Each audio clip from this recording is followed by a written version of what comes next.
I not only want to start by sharing a bit of information with the shipping container, I also want to ask the shipping container some follow-up questions about how I'm supposed to feel about the last couple of weeks that result in the information I'm about to put in front of you, which is that Stugotz was very close to going to WFAN, like super close.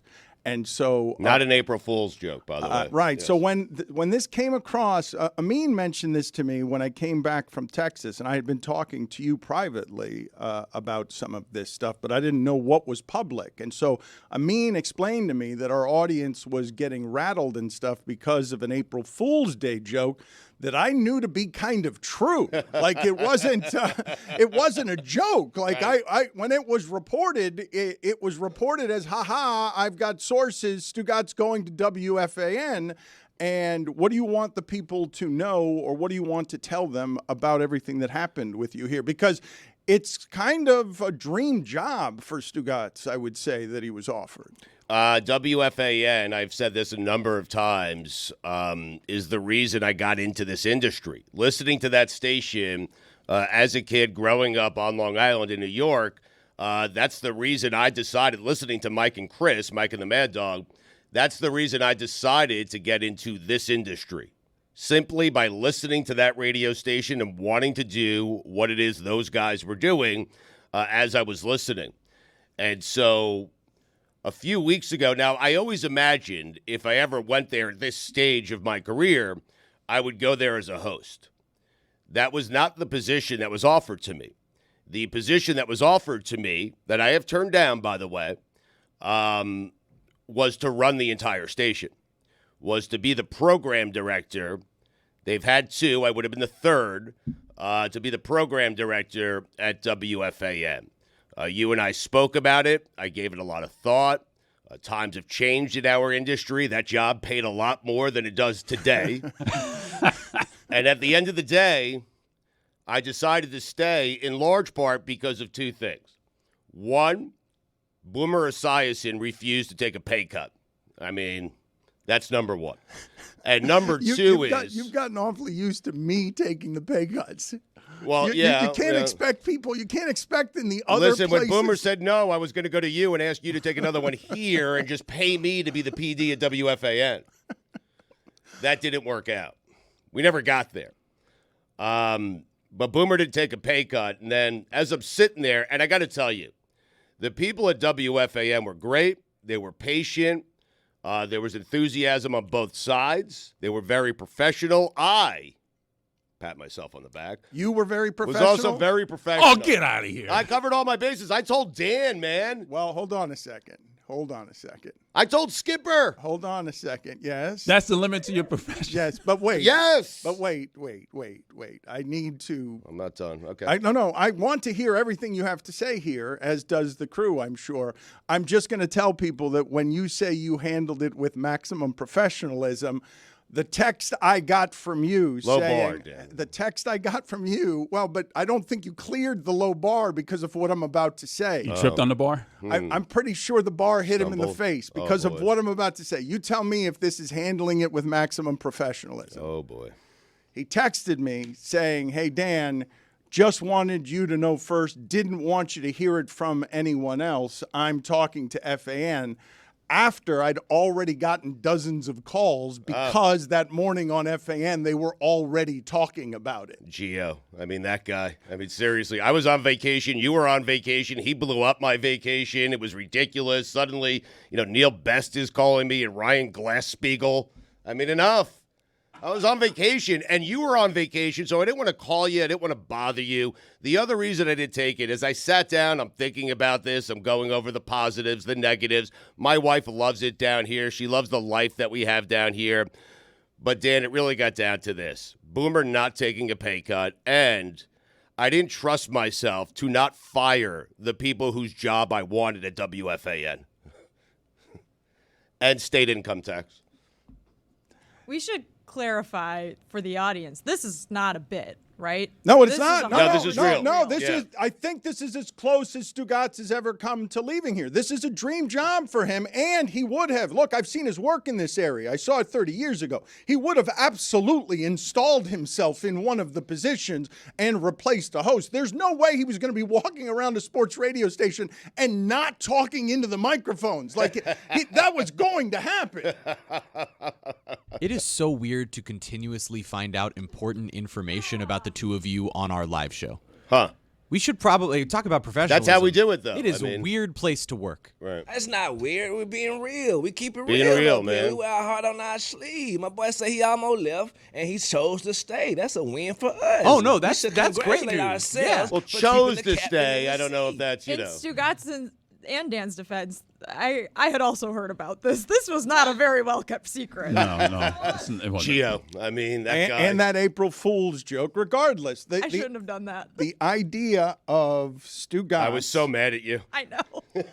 being in a position to try and save sports radio because there are very few markets where any of this stuff is going to be able to stand up now that people can get their own programming whenever they want at their own time, and it doesn't have to be when you're driving around in the car with a station dictating the terms on how you get your entertainment. Now that all of this is changing, New York is one of the few places, and I don't know that sports radio will ever die in New York, but it's one of the It won't, Dan. one of the few places. Well, but correct me if I'm wrong, but isn't WFAN's lead ownership group in all sorts of financial trouble?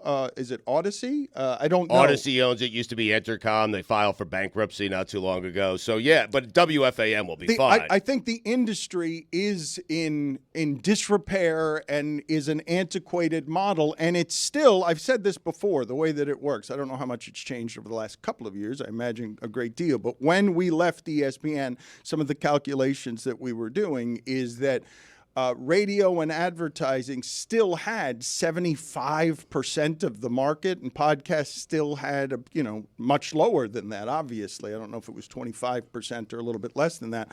But that all of that is going to flip, obviously, over the next 10 years as consumption habits change. It's a great station. It will continue forever, that station. It's a part of New York. It really is. It's a massive brand in New York.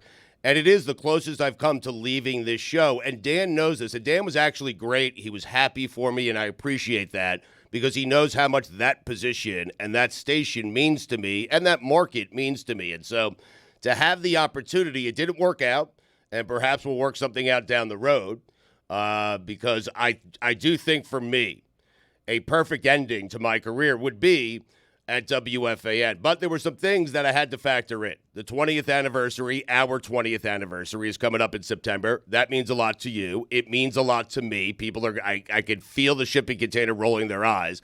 But I'm not rolling my eyes at all, brother. That's beautiful. Brother, we all have dreams and hopes. You grew up knowing that station. You grew up with that on your mind, and for that to be an option for you, brother, that's such a big blessing. So I commend you, and I congratulate you for even having that option, bro. I love you, Juju. Yes, Why sir. would I roll my eyes? I've been here for 18 of those 20. I don't know. I don't know that there is another job There isn't, that really. Stugotz would take that would be reasonably, like, obviously there are jobs in the media, but jobs that he could actually get at. That I don't know that there's another one that would be more interesting to It him. was really flattering. It felt good to be offered that job, to have them trust me, potentially trust me as someone who would run that station. And really the intriguing part about it was to be able to put my imprint on the next 20 years of WFAN, having listened to that station, and again, that station being the driving force to getting me into this business, that would have been fun. That would have been nice to put my imprint on it for the next 20 years. It didn't work out. I'm good with it. Chris Oliveira was great at Odyssey and WFAN. He was fantastic. He is very loyal to his staff because, Lord knows, I tried to get all their jobs. Oh, well, yeah. Is that the guy I talked to? Yeah, Chris Olivero. Yeah. This is how professional I was. I mean, I called Dan, we had conversations, and then I badgered him to call this guy Chris. Right, and then I called him. This is another part that was slightly less than professional. What? I called that guy, and he then said, because all that was needed at that point was sort of the blessing of like, yes, I'd be thrilled for Stugotz. It would not be a messy ending at all. I would be very happy that he would have the job of his dreams. But while I was talking to that person, it dawned on me that the call I'm making is asking for him to fire somebody else who's under contract. And so I'm like really mortified, right? Because I'm like, yes, I'll make that call, but I can't have you. No, I'm not going to make a hit. I'm not going to put a hit out on a New York sports radio person. I just wanted you to call. I wasn't going for an on-air position. This was the position. Communication is not a strong suit for me. But Sal Licata, your ass is on the line if Stugotz gets the program director job. Well, no, because Chris Olivero is very loyal to his staff. All those shows are doing great. They're all top 3, men 25-54. The morning show has the highest ratings that station has ever seen, and that includes shows with Don Imus. So they're doing great. They're doing fine. Wow. It would have been fun. It didn't work out. Again, there were things here that were important to both me and Dan and to Meadowlark and to DraftKings. The 20th anniversary is a big deal to me and Dan. It really is. So. I want to get back to this in a second. With that said, if they came up about another $500,000, I would have taken it. I assume that they didn't come through with the money. I did assume that was the chief negotiating force there. Lucy, do you know who Don Imus is? No. Oh. Wow. Okay, I would love to introduce you to Don Imus because we love women's sports. He called a group of basketball-playing women nappy-headed H-word, and that will never stand. Don Imus is a piece of crap for that. I will never forgive him for that. It was the Rutgers women's basketball team, right? Exactly, bro. Boy? That's right. Doesn't seem like my type of guy, so I'm okay that I didn't know him. I'd like to keep it that way. He's also dead. Yes. Oh, okay.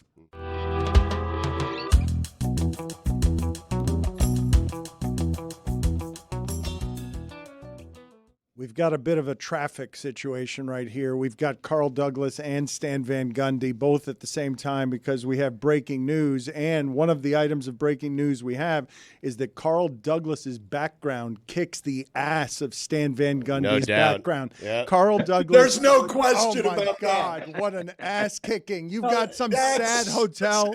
Some sad corner of a hotel. What city are you in? Is that Boston? That looks like sad Boston in the corner. I'm in Boston. Yes, I am. Yeah, that's what it looks like. You're in a sad Boston hotel, and Carl's coming to us. Is this Los Angeles, Carl? It is beautiful downtown Los Angeles. Carl's getting ready for work. He's done 50 years of civil rights pioneering in law. It's an odd pairing. It is an odd pairing. So, Stan, just wait. And by the way, Le Batard, Carl's resume kicks your ass too, so don't try to put that on me. But not mine. That's right, but my background is very nice. Carl's background is very nice. You look like sad, repressed Boston from a bygone age. But Carl, I wanted to bring you in here real quick because we're trying to put into some context the news that O.J. Simpson has passed away, and you were introduced to us, I believe, in the O.J. documentary that Ezra Edelman did that you somehow stole. How are we to take inventory of the entirety of this life? How are we supposed to meet the moment of now when, at the end, O.J. Simpson was seen as someone who had gotten away with murder? Dan, it's a complicated analysis. O.J. was one of my heroes at USC. Over the course of my 44 years of being a lawyer, he was probably one of the most famous clients I ever represented. I was also a lawyer for Michael Jackson. And while I am shocked and saddened by his passing, certainly all of America will likely compartmentalize the complex nature of his history and his career. I pray and offer my condolences to his 4 children, who I'm sure are suffering from his loss. You handled that nicely at the end because I don't know, in such a polarizing case that I can meet the moment immediately after the death with anything other than a trilogy. But there are still people alive who are grieving the death at this very moment, that if Carl Douglas is shocked by this, there are people, I don't know whether you loved O.J. Simpson or not. I don't know whether you guys had that relationship, but there are many people grieving right now. And some people would say, bleep that guy got away with murder. My job as a criminal defense lawyer is to represent my clients to the fullest. And I'm proud of the work that me and 9 other lawyers performed in 1995 on behalf of O.J. Simpson. I understand that the result of his trial has polarized much of America. I understand that probably for the rest of my life, my name will be linked with him. But I'm proud as an American lawyer of the job that me and my team performed on his behalf. And I will live with the consequences proudly of that verdict, no matter how controversial it may be for most of America. Look at that smile he hit the dismount with. Stan, do you have any He always thoughts does, here? Dan. How am I find you, Stan? Your brother, I believe this is where sports met murder, because his brother, Jeff Van Gundy, was in the middle of the series with the Houston Rockets that was interrupted by O.J. Simpson's A Fugitive. Now everyone gather around your television. And I was outraged by it. You were outraged because they Breaking into coverage. That's right. How could you? It was the Right. third quarter. Stan, what do you think of what it is that Carl Douglas just had to say there?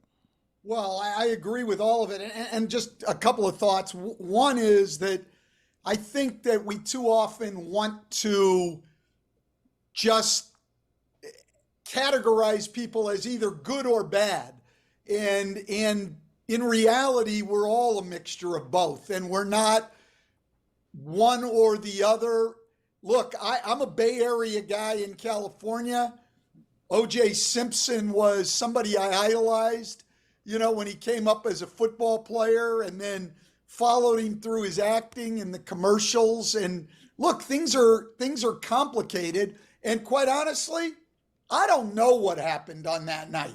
We can all have our opinions. And then the second thing is, Carl and that defense team should be proud, because in our system, everyone is entitled to the strongest defense they can get. And as somebody who has at least nominal involvement with people in the criminal justice system, working at a prison and things like that, I think we have a lot of people in the system who haven't gotten that type of defense and have been unjustly convicted and incarcerated. So I applaud people like Carl. And Dan, what's regrettable from my perspective, because being raised in Los Angeles, O.J. Simpson was a hero for most of us in college. But there's an entire generation of Americans who don't know anything about his football career or how great of a running back he was. And regrettably, all that they will know or remember from O.J. Simpson on this day were the tragic events of June of 1994. That is, I think, regrettable. O.J. Simpson also, at the end, is viewed by, I would think, a majority of Americans as someone who got away with murder. You are not defined by your worst act. No one would want to be. But if that is the viewpoint at the end of your career, I don't know how many people want to hear today that with, like me, O.J. Simpson is literally my portal to loving sports. The first time my father took me to watch anything in person was at the Orange Bowl to watch him be a running back for the Buffalo Bills. It's literally the first sports thing I saw. And then that career, one of the most interesting in the history of American pop culture. He was a great player, Dan. At the end of it, what a lot of people are seeing, and only this, is that today the Goldmans will come out, and this will all be reopened for them, and they will not handle this with grace. They will, I would assume, they will urinate on his grave because they're grieving too. Well, but Dan, first of all, I would say when you said a majority of Americans think he got away with murder. That's probably true because we're a majority white country, but I'm not sure that the majority of Black Americans believe that. I know plenty of people, plenty of well-known people, I'm not going to throw their names out there and put them in the middle of controversy, but I know plenty of them, a couple who knew OJ well as an athlete, who don't think he did it. Intelligent people who watch that trial and don't think he did it. So it's more polarizing than people just thinking he got away with murder. And I think Carl made the point when he first spoke here today that I think was good in his grief for OJ's children. I think the one thing we could all agree with, his children had nothing to do with anything that happened to Nicole Brown Simpson.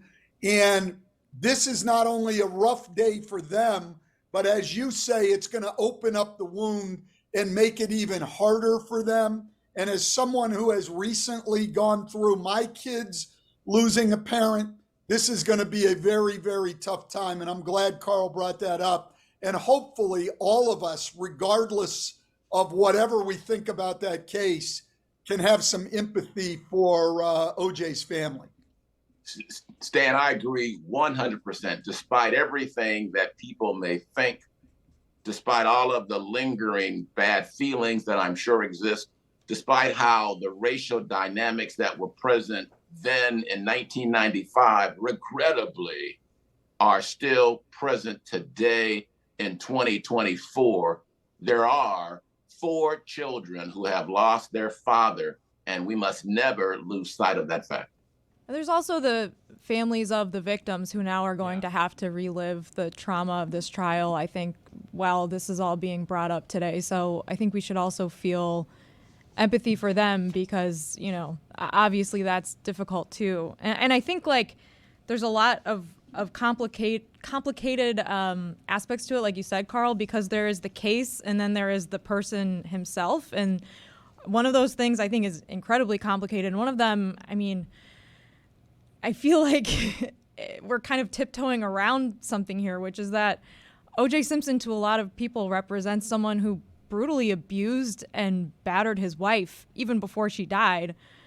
So I just think we should probably hold some space for her family as well. Indeed, indeed.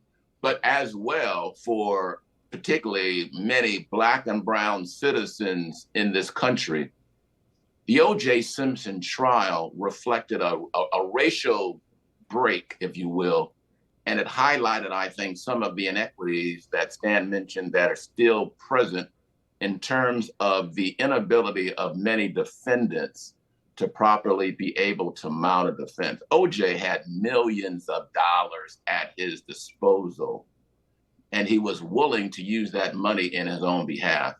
And only because he had so much money was the defense able to match the awesome power of the prosecution. All too often in public defender agencies across this great nation of ours, there is a lack of money or resources so that defendants can mount a credible attack against the prosecution that comes at them. But of course, Jessica, we must always remember that 2 people lost their lives at a time that was far too short for them. And we must always remember their families and their losses as well. Absolutely. Carl, I commend the work that you did as a defender because that is a right in America, I believe, and one that is often abused. Roy, did you have something here for Carl? Yeah, Carl, I have a legal question here. The Goldman family and Fred Goldman are still owed money from O.J. from the civil verdict. What happens now? I doubt, Roy, that there will ever be a legal mechanism that will enable them to receive a penny if they have not gotten anything in almost 30 years. OJ's funds were protected because he had a pension, both from the Screen Actors Guild and the NFL, which basically allowed him to receive upwards of $20,000 a month during the entirety of since 1995, I am sure. And because the Goldmans have been unable, despite tremendous attempts over the years, to get compensation for their verdict, I doubt in his death that they will be able to do any more now. Carl, I know that you're very busy. Thank you for the time today. You've always been a good friend to the show.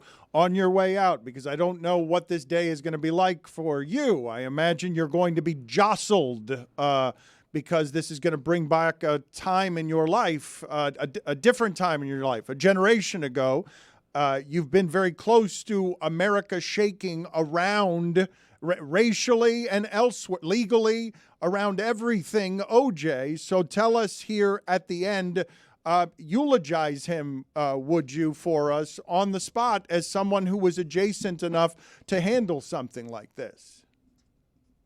OJ was an American icon in several different respects.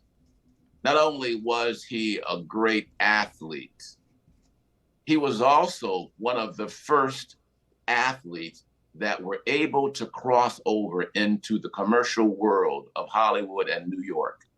And he set the stage before Michael Jordan, before Tiger Woods, for athletes to make millions and indeed billions because of their popularity across the face of this great nation.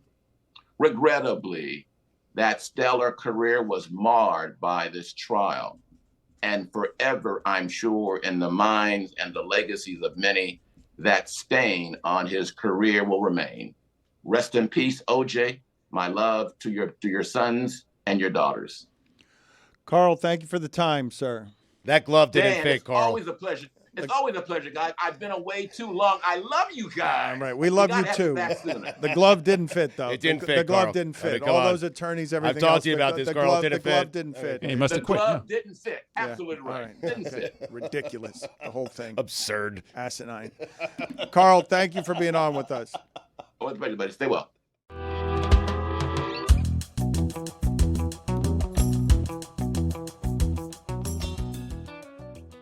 I believe that is the strangest onboarding of Stan Van Gundy that we've ever done. And we've had some strange ones, I we think. yelled at Yes. him about his background, and then we told him, I don't know if he already knew the news or not, but then we just did a news program, broke out around Stan Van Gundy. Oh, Stan was ready to go. He really was. Yeah. This is one of the great things about you, Stan, is you can go history professor, sociology guy. You're a very versatile basketball creature. You looked riveted right there. We were entertaining you. Well, no, but I remember the case vividly, and I remember the aftermath. You know, I was working with Bob McAdoo with the Heat, and Bob and OJ were good friends from their time in Buffalo together when Bob was playing for the Braves, and OJ obviously was dominating the NFL for the Bills. And so getting his perspective on things was a lot different, and it was, I don't know if my first time, maybe Rodney King was the first time, but certainly one of the first times at OJ trial where it really opened my eyes to the racial differences in how we just view the criminal justice system. I mean, I always knew it, but where it really became, vivid to me on the look. And that's why I said what I did. There's to this day, and I know the people, there are a lot of Black Americans who think that was a just verdict. And, so yeah, while certainly the vast majority of white America thinks that O.J. Simpson got away with murder, that's not necessarily the view in the Black community for a lot of different reasons. Stan, isn't that the reason? Like, is that where you, obviously a left-leaning Marxist, isn't that where you started to become woke? Like right there, just talking to Black people about, oh, I didn't know that about our justice system. Well, I would just say my entire life experience of being in basketball is probably what made me woke. And certainly when you get to the NBA, but even before that in college, I mean, the majority of people you work with are, from a different background than mine. And so when you care about those people and you get to know them on a deeper basis and learn their thoughts and perspectives, it certainly opens up a different way of thinking than, what I would have otherwise. So, But I remember Rodney King, and I remember that trial probably like my kids, when they look back from my age, will, remember George Floyd and that summer. I mean, they were certainly seminal events. And I can remember people sitting around watching the trial. I can remember the OJ trial. I can remember everybody, it seemed like everybody sitting in front of the TV waiting for the verdict.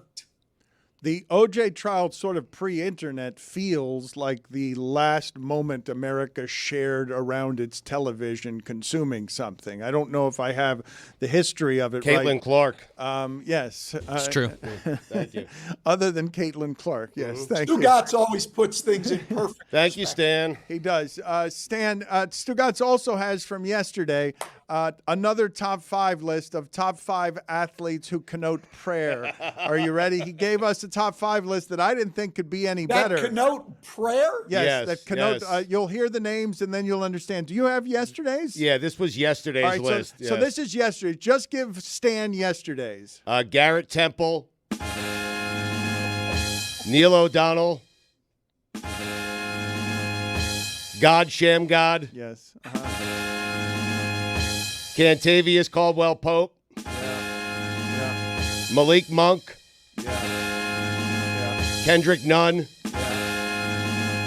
Priest Holmes.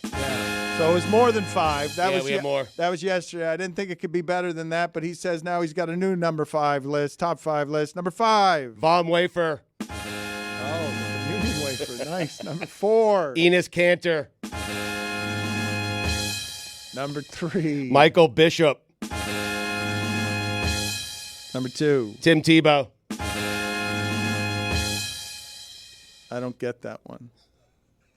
Tim Tebow Prayer. created his own. Come on. Stan, are the Bucks in trouble? Because Number 1. the Greek Freak went down, and I think that's major news right before the playoffs. What do you think about the Bucks' chances moving forward? Sister Jean. It got worse as it went on, Stugotz. How's that possible?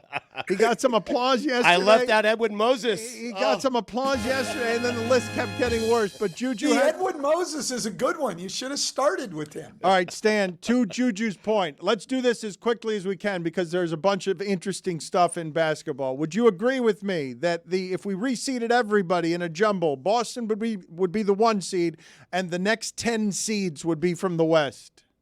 No, I would say that the number 2 seed is Philadelphia with a healthy Joel Embiid. 30-8 on the year with Joel Embiid, a higher winning percentage than what Boston has. If he's healthy and in shape, I think they are the biggest threat to the Celtics in either division. I legitimately had forgotten about them because he's been Of out course. all season. Yes. But the last 5 games, they've looked at, and if he can stay healthy, a giant if. I stand corrected. You don't believe Boston has a weakness, though, do you? Or are you somebody that says, nope, empirically, late in games, they might not be mentally weak, but they're not getting the shots they need late in close games? Well, I would agree with the last part. I don't really like the shots they get down the stretch. But listen, we're nitpicking to find weaknesses with them. And we got to remember, this is not the NCAA tournament where you've just got to beat them once. You got to beat them 4 times. I mean, I have a hard time seeing anybody doing that. The 2 teams I think are probably closest to them are Philly, like I said, and then Denver. And I do think they have a little problem. Look, to combat the teams with great centers, then they've got to play Horford big minutes, which takes Porzingis off the floor a little bit more. And Porzingis is a huge part of the matchup problems they create. So I do think those 2 teams would have a chance. I don't think anybody else does. I think it would have to be either an injury to Boston or just a major meltdown on Boston's part for anybody other than those 2 teams to beat them. Stugotz is bored by the greatness of Jokic. I've been told that we have a song now to celebrate the boring, droning greatness of Jokic. Here's a start of the day from that big man, Nikola.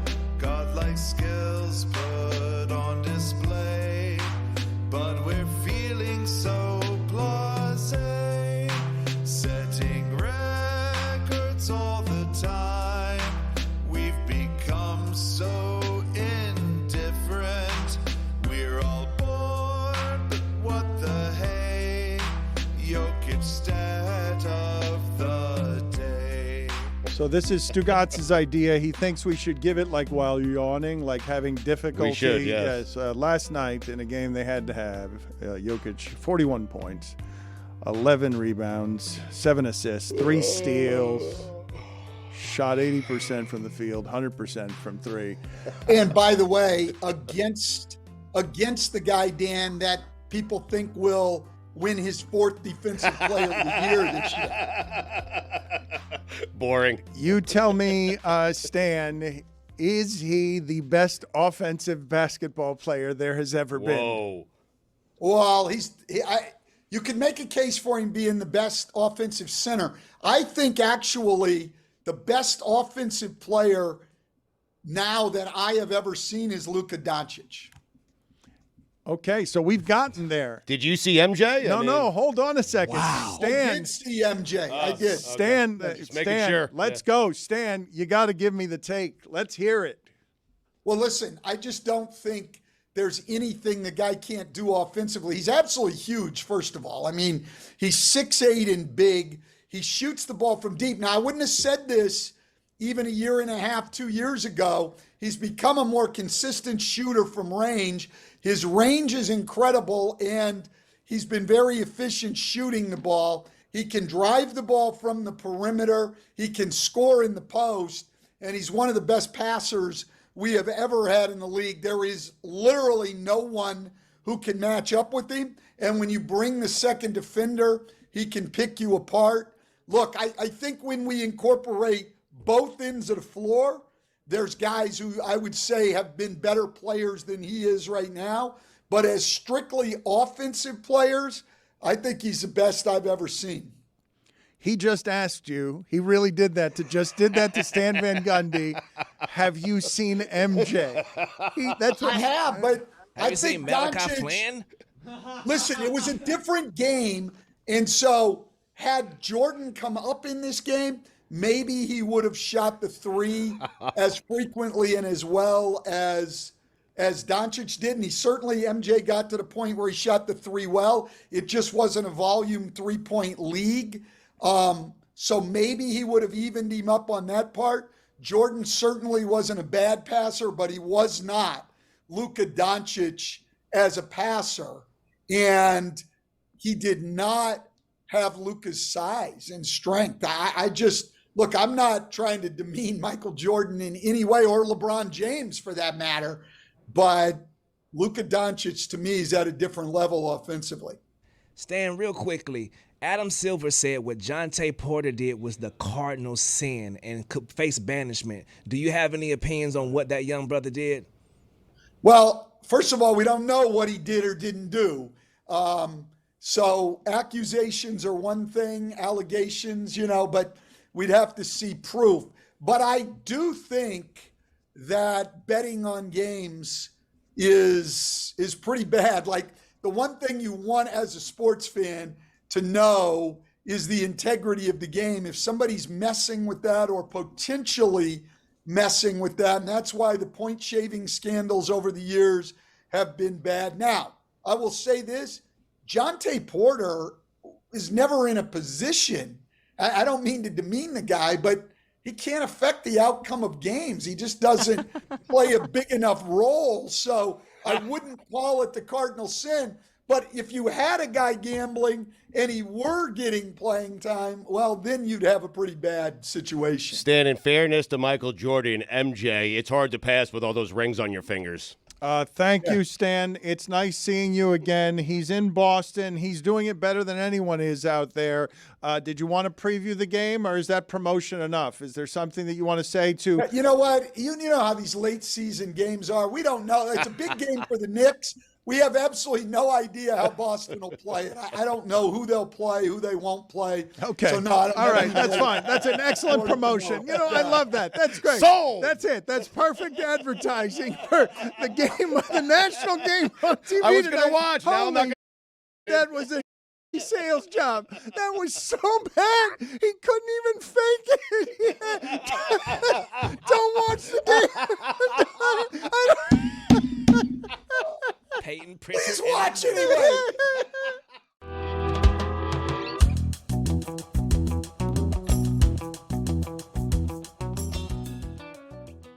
Stugotz, there were so many things that I wanted to get to today. The Masters. Drew Holiday. The Masters is starting today. Drew Holiday, Amin, our basketball expert, called him a corpse.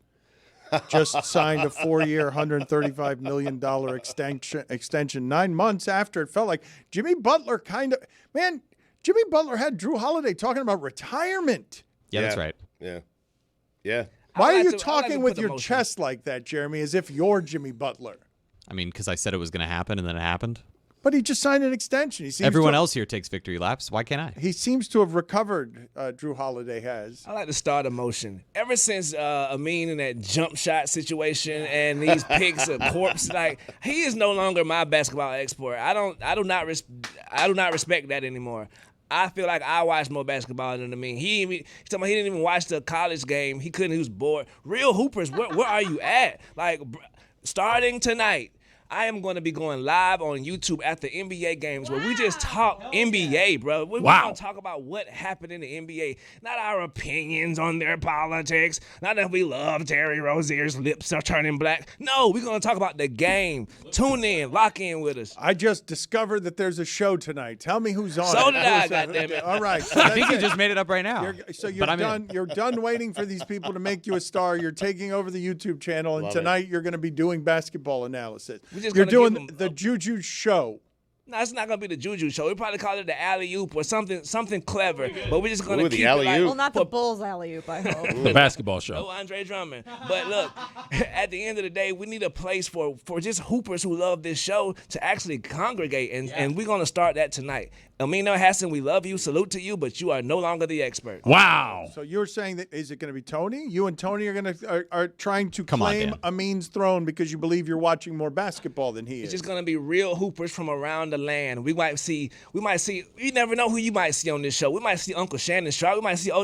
We just stay tuned, lock in with us because we're gonna get the most brilliant basketball minds to come on and talk basketball.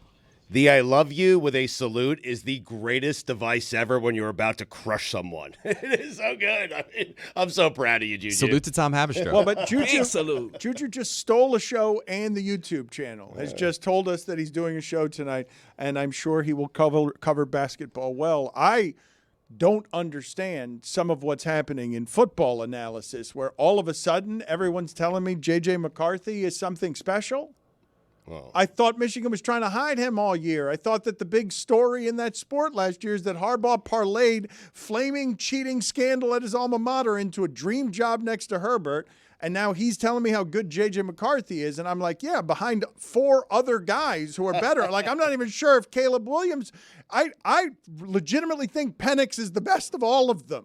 Right. Me 3.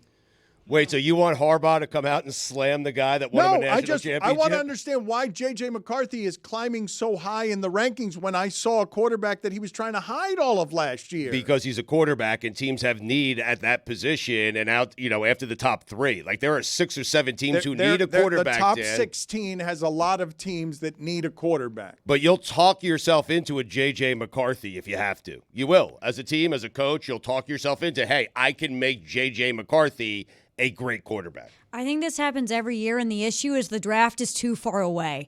We have so much time in between the end of the college season and the NFL draft that you sit there long enough, 4 months, you can convince yourself anyone is going to be a star. And if you stare at a picture of J.J. McCarthy, I learned this from Colin Cowherd several years ago. There's guys who have quarterback face.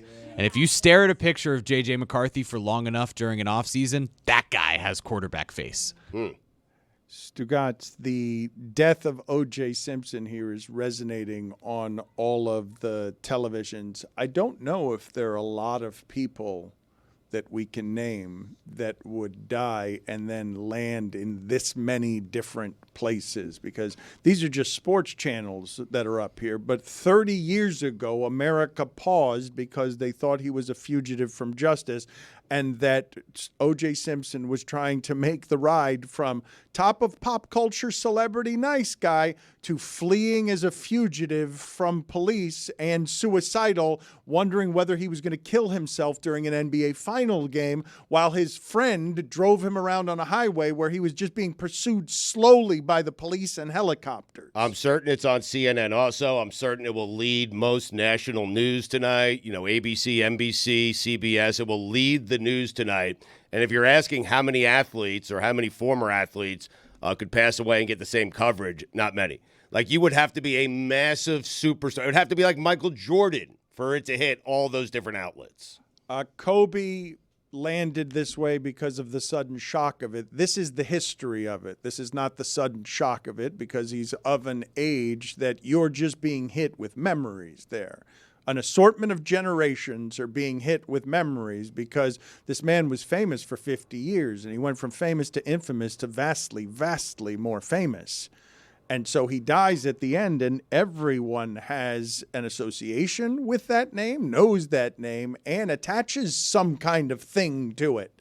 Like, it's not just O.J. Simpson died and now I don't have any emotions about that. It stirs something in just about everyone listening to this. Very few people listening to this don't know who that is, and many know for different reasons. Like, once upon a time, when I tell you it's not just the whole murder trial and where it foisted race in our face that made Stan Van Gundy look up and be like, okay, how can people look at the same set of facts so differently? How is life imprinting changing us so much that white people are watching black people celebrate what they think is a black man getting away with murder, when what black people were celebrating is finally one of ours gets away from a criminally corrupt justice system. And so the America came apart in the division of that, where white people were crestfallen, feeling betrayed by their legal system, as black people were telling you just around the Rodney King Los Angeles stuff. No, we've been telling you for years that this whole system is lopsided against us. That if O.J. Simpson can't beat it, you'll say it's about money and everything else, but we'll say he can't beat it because he's black, because a black person can never get away with something like that. And I understand that, but it was so obvious. To white people. Yeah. I mean, in retrospect, I believe he did it. But again, it's a two America situation. Like, this justice system, like, we've seen black people go to prison or get executed for crimes they actually did not commit. So this is a huge reversal of fortune it was a huge reversal of fortune for O.J. Simpson to get acquitted like this. And he became a symbol for a lot of different things. And I don't know how to commemorate all of that without also pointing out that across those 30 years, the Goldman family has been broken and bitter in front of you in a way that is totally understandable, resentful and coming after every measure of money and justice because they feel like they know the truth. I feel like we did a pretty good job. Like, I feel like we kind of held space for all of these things. Not to, pat ourselves on the back like but Jeremy you're doing just it. did. No, we covered this. We had fucking Carl Douglas on. Like, Yeah. how many other shows are going to get Carl Douglas Nobody. on 10 minutes after the news breaks? Yeah. You're right, Jessica. We deserve to pat ourselves on the back. Somebody pat me on the Sometimes, back. you know what I mean? We have a minute left. back, Do you want listen. our top 5 Pixar movies? Or How did you guys turn O.J. Simpson talk into patting ourselves on the back for our I mean, coverage? it's hard deserve to it. live produce a very famous person For just leaving, dying. but we left space for been doing it for everybody's 20 feelings. years. It was Did you very see nice. Catherine Zeta-Jones in Dipping Below the Lasers. That's the segments we just did. Entrapment. Really? Wait, you mean like Really? Ocean's 12? It was Entrapment. Jones Entrapment with Entrapment, Sean yes. Connery. Great movie. It Because is. she's not in Ocean's 12, but someone dips below the laser, the French guy. He was a That real was a French dipper. Le Batard, if you know what I mean. I'd love to end this segment with Catherine Zeta-Jones slipping through the lasers. Well, so would I. Love her in Chicago. Speaking of alley-oops. It's a good one. Good musical, yeah, sure. I don't like musicals though. Catherine Zeta-Jones. You don't like musicals? She No, dips just lasers. the Blues Brothers. That's it. You ever see Joseph? No. Joseph was good. Joseph? This is the Dan Le Batard Show with the Stugotz podcast.